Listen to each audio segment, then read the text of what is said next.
तर नमस्कार मंडळी, मी वेदांत कुलकर्णी, तुमचं माझ्या नवीन ब्लॉगमध्ये स्वागत आहे.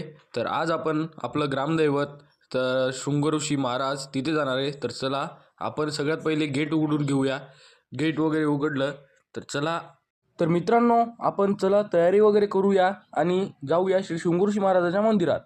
तर आपण तयारी वगैरे केली, आता आपण निघूया. तर आपण रस्त्याने निघालोय.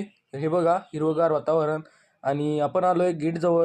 आपण गाडी वगैरे पार्क केली आणि हे बघा, हे आहे शृंगऋषी महाराजांचं महाद्वार. तर आपण मस्त पाय वगैरे धुवून घेतले आणि चला. तर हे बघा, तर हे आहे मंदिराच्या बाहेरचा एरिया. तर चला मंदिराच्या आत जाऊया. आपण आलोय मंदिराच्या आत. हे आहे शृंगऋषी महाराज, तुम्ही पण दर्शन करून घ्या. तर हे बघा, हा आहे शृंगऋषी महाराजवरचा कुंड आणि या कुंडातलं 2-3 दिवसाआधी पाणी गरम झालं होतं. कसं झालं, काय झालं, कोणालाही काहीही माहीत नाही. आणि हे बघा, आणि या कुंडामध्ये इतक्या मासोळ्या आहेत की कोणालाही माहीत नाही. आणि हे बघा गोल्डन फिश आहे आणि हा बघा, हा कासव इथे आराम करतोय आणि आपल्याला पाहून हा पण पळून गेला.